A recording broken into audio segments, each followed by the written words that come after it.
ahead on OC News, faculty on the campus of Cal State Fullerton are protesting unfair working conditions. More difficulties for the Orange County Register, and readers are angry. Many subscribers didn't get their newspaper for a fifth straight day. And get ready to be scared to death. Knott's Halloween haunt is bigger and scarier than ever. We talked to the zombies to get the inside scoop. OC News starts right now.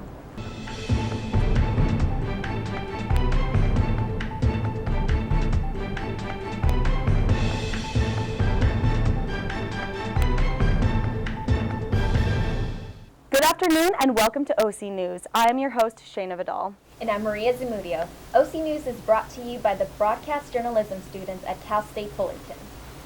Our top story tonight, protests on the campus of Cal State Fullerton. But this was not a student protest.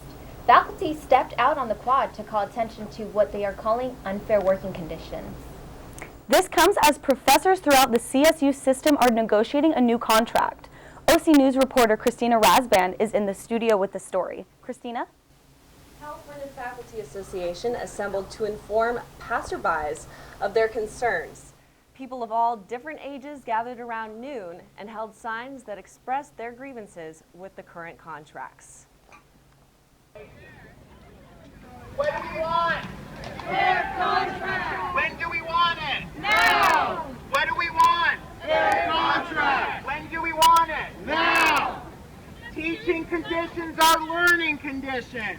Teaching conditions Our learning conditions! Teaching conditions Our learning conditions! Teaching conditions Our learning conditions! Here we have in the studio with us one of our wonderful people. We have Mohammed Hassan. Nice to meet you. Welcome. Thank you. Thank you so much. You're the president of CFA for Fullerton, correct? Yes. Wonderful. Can you tell us a little bit about what CFA is? California Faculty Association represents 23,000 faculty across the 23 campus system. And on our campus, we're just about 2,000 faculty. So all faculty, lecturers, tenure track tenures, librarians, counselors, and coaches. Okay, so basically anybody that works on campus, Campus. correct? Okay.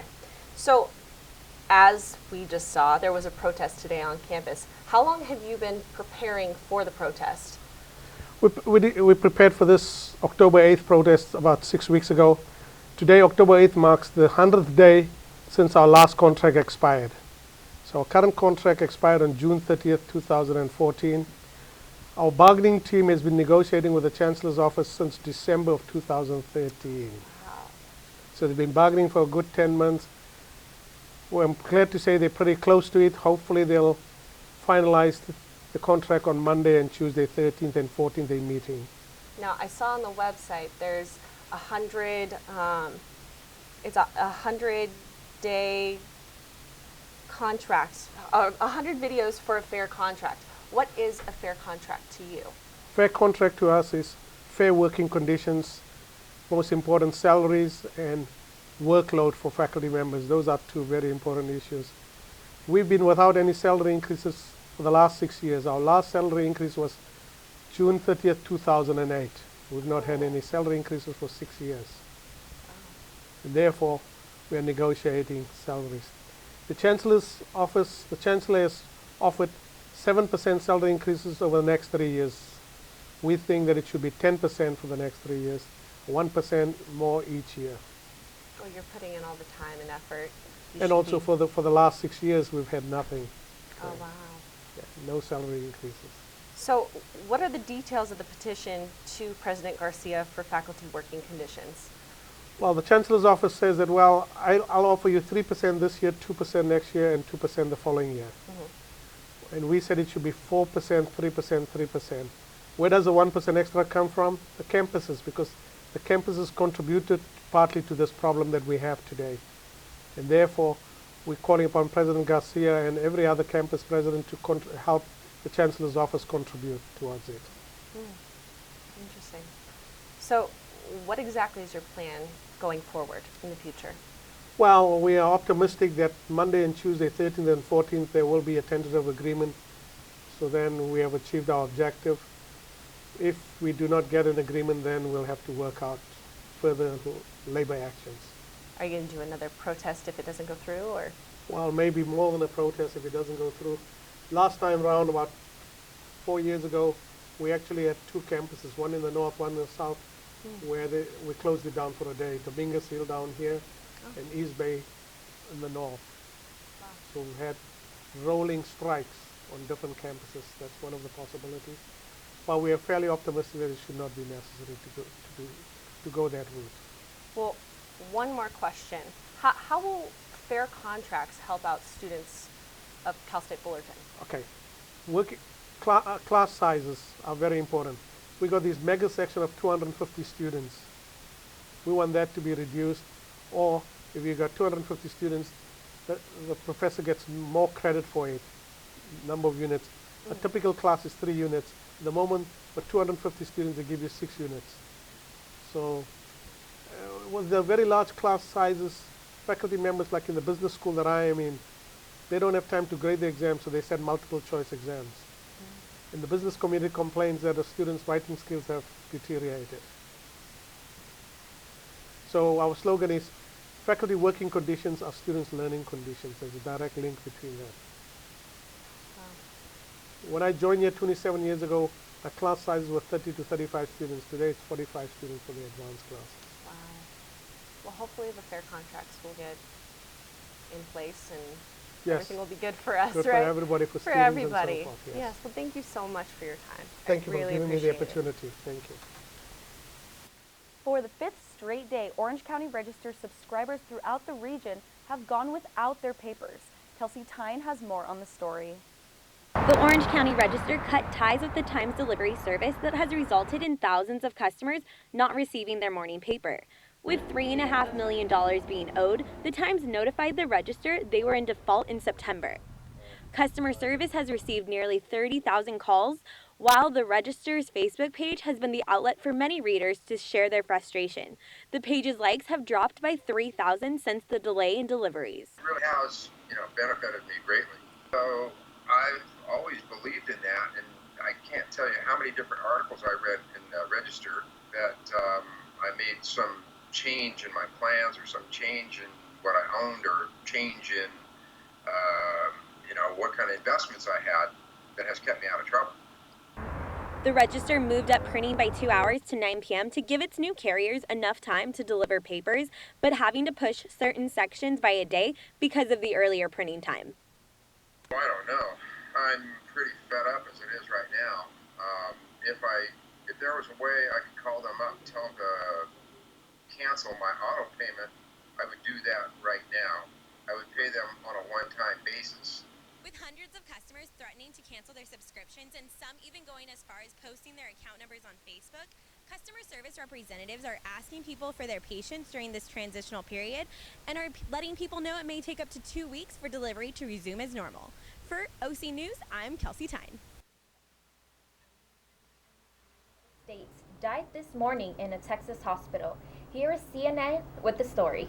Thomas Eric Duncan, the Liberian man who was diagnosed with Ebola several days after arriving in Dallas, Texas, died Wednesday morning. Duncan had been in critical condition and was isolated at a local area hospital. A statement released from the Texas Department of State Health Services reads in part, "The doctors, nurses, and staff at Presbyterian provided excellent and compassionate care. But Ebola is a disease that attacks the body in many ways. We'll continue every effort to contain the spread of the virus and protect people from this threat." Duncan was the first man to be diagnosed with Ebola in the U.S. Meanwhile, the federal government is taking new measures to try and keep other infected patients out of the U.S. Some airports will start conducting separate screenings for travelers arriving in the U.S. who are coming from West African countries where Ebola is prevalent. Those countries include Guinea, Sierra Leone, and Liberia. These arriving passengers will have their temperatures taken beginning either this weekend or next week.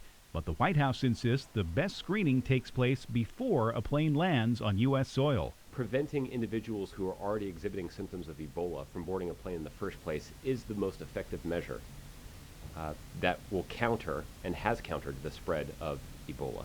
So far, more than 3,800 people have died from this current outbreak, according to the World Health Organization, and more than 8,000 have contracted Ebola since March. In Atlanta, I'm Andy Rose reporting. Temperatures felt a lot cooler today than yesterday. Let's see what that means for the rest of the week. Here's Alexandria Hernandez. Hello and good evening. Beautiful Wednesday out there today. It was almost 10 degrees cooler than yesterday, which I'm sure was a sign of relief for all of you, including myself. I don't know about you, but I'm more than ready to bring out my scarts and boots. Temperatures today were in the mid-80s and currently it's 82 degrees. We can be expecting a low of 63 degrees into the later evening. Winds were clocked in at 9 miles per hour and humidity level is at 40%. Not too shabby. The sun rose this morning at 6:51 a.m. and will be setting at 6:26 p.m. tonight. The good news is that you can expect 80-degree weather for the rest of the week. We'll have a full look at that 5-day forecast in just a bit, but for now, let's head on over to our national weather. So over here you can see New York is coming in this earlier today at 75 degrees and lows of 63 tonight. Miami felt lower temperatures tonight, had highs of 90 earlier. Las Vegas over here to the right had a high of 84 and will be feeling lows of 67 tonight. Now here's a look at that 5-day forecast that I promised you. We talked about it earlier today. You saw temperatures were around 85 today, but what's in store for tomorrow? We'll be dropping down a bit to 82 degrees, then climbing back up on Friday to 85, Saturday 88, and Sunday at 87 degrees. You can be expecting low 60s for the temperature during the evenings. And just a reminder that we will be seeing intermittent clouds throughout the week due to Hurricane Simon, but don't let that fool you for hot weather. That's all I have for you guys today. Shayna and Maria, back to you. When we come back, we have updates on our local baseball teams and their status for October.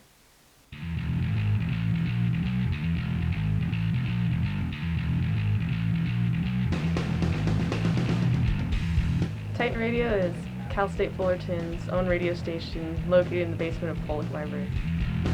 Students can stop by and pick up an application during our operating hours.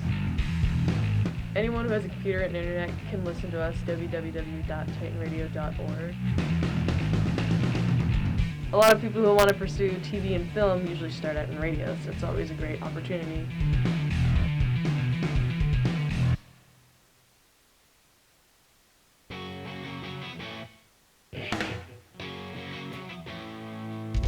Titan TV is a student-operated facility maintained by students. It's on the Cal State Fullerton campus, and it's a great opportunity for Cal State Fullerton students to get hands-on experience directly in a studio environment. Working with Titan TV puts me in this professional environment. Everyone here is really fun to work with, and everyone just gets along so well. I'm having a great time.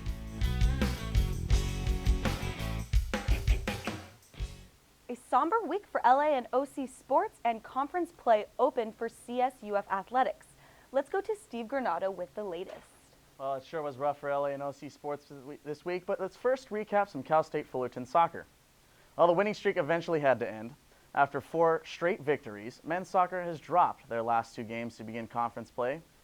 Last Thursday, the Titans went down 3-1 against UC Davis and lost a heartbreaker against Sacramento State in a double overtime 1-0.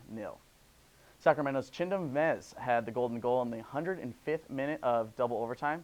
22 shots for Fullerton, 11 of which were on goal, but the Titans never found the back of the net on their 5th loss of the season. A win and a tie this past week for women's soccer. A victory to open up conference play in Hawaii Thursday by the final of 3-1, followed by a double overtime 1-1 game at UC Davis Sunday, have put the Titans at 1-0-1 in conference play. Rebecca Wilson, staying hot with a lone goal for Fullerton against UC Davis, now gives her 7 on the season. Men's and women's soccer will play tomorrow night at home against Cal State Long Beach. Let's take a look at some NFL. The San Diego Chargers pummeled the New York Jets Sunday 31-0. Now I want you to remember this name, Brandon Oliver. The 4th-string running back had a huge day, including 19 carries for 114 rushing yards, 68 receiving yards, and 4 catches for 2 touchdowns. So if you're in the fantasy game, Brandon Oliver should be your newest pickup. That's now 4 straight victories for the Bolts, and those just keep on winning. You can't stop them. The 49ers took Week 5 in comeback fashion over the Chiefs Sunday.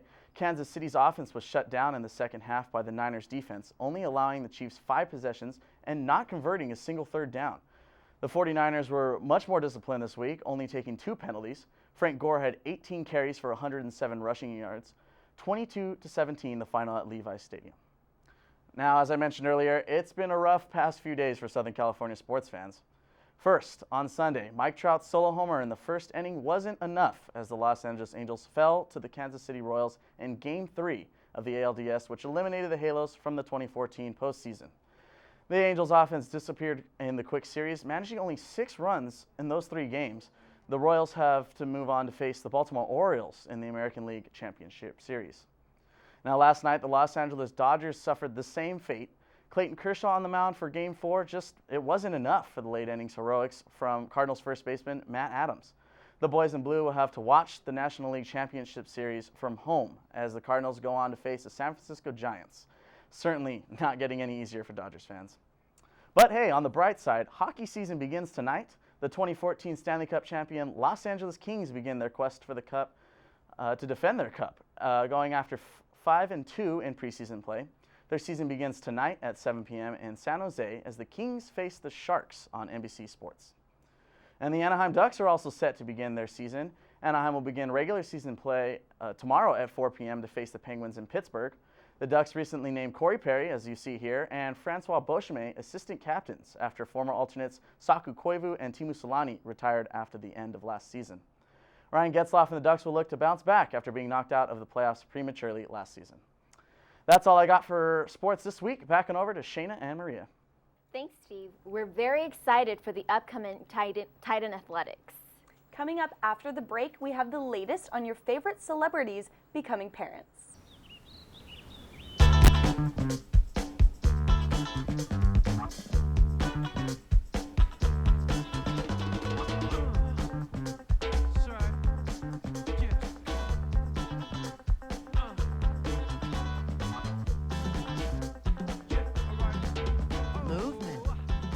Weight loss, it's one of the many ways to fight osteoarthritis pain. For more information on managing pain, go to fightarthritispain.org. More baby news to report in entertainment. Here is Cassandra Zavala with all the details. Thanks, you guys. Let's talk about the latest news in entertainment, okay?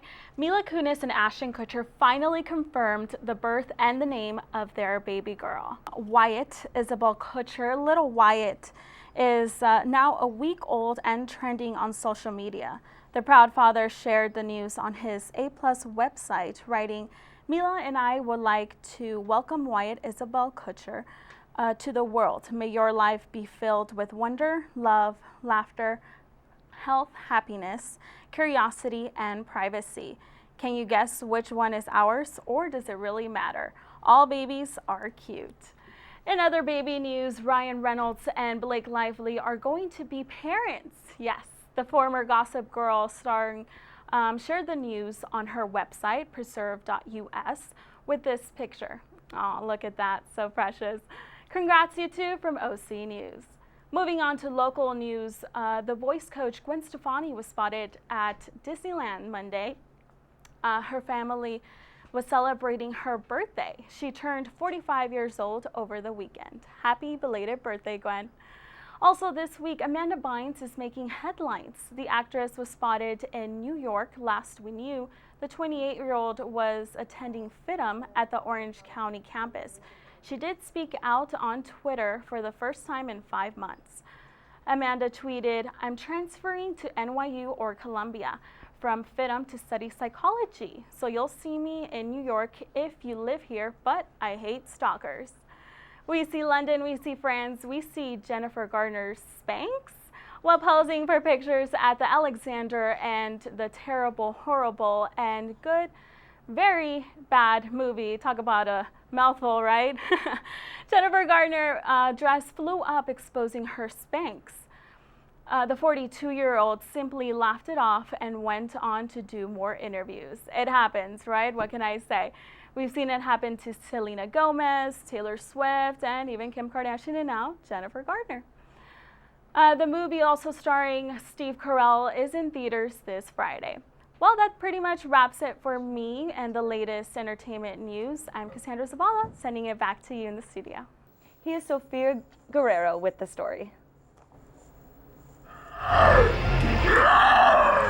Hi everyone, I'm Sofia Guerrero here for OC News, and tonight I'm at Knott's Berry Farm for the grand opening of Knott's Scary Farm Halloween Haunt. I just got out of Special Ops Infected. It was a great experience. I got to shoot some zombies. Let's see what else I get into tonight. The theme park opened their gates last Thursday to kick off the 42nd annual Knott's Scary Farm Halloween Haunt.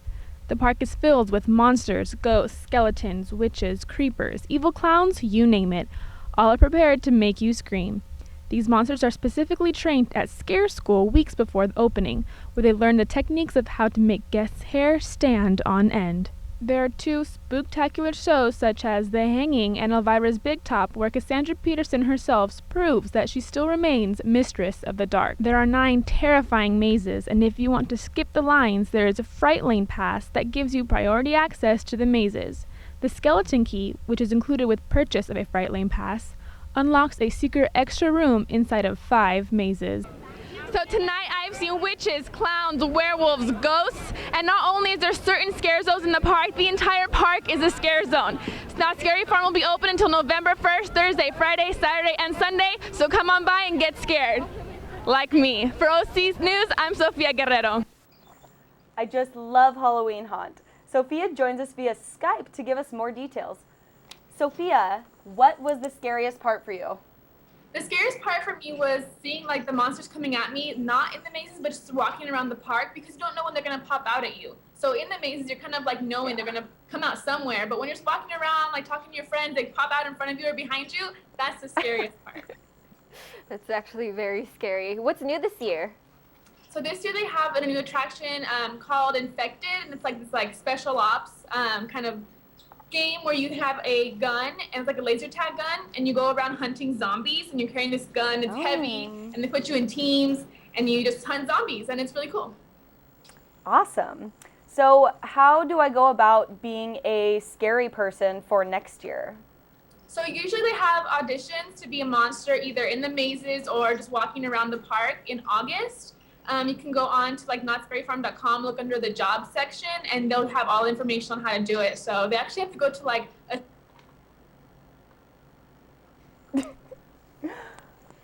Looks like we had a little technical difficulty there. Oh, she's back. She's back. Okay, cool. So all I have to do is go to the jobs. I can just go there and find out the information? Yeah, online, Not Scary Farm, and then you select the jobs and tell you when to come in and what you have to do to prepare and things like that. Awesome to know. Wow, that's actually very intense training. Thanks, Sophia. You're welcome. Thank you. I would love to do that, wouldn't you? I know, I think I'm really going to go into that. I actually want to scare people. It wouldn't be that bad. I mean, scaring people is actually a good job. I get scared all the time. I think it'd be less scary if we're the scariest. That's true. That's true. That's going to do it for us here at OC News. I'm Maria Zamudio. And I'm Shayna Vidal. We'll see you next time. Have a terrific night.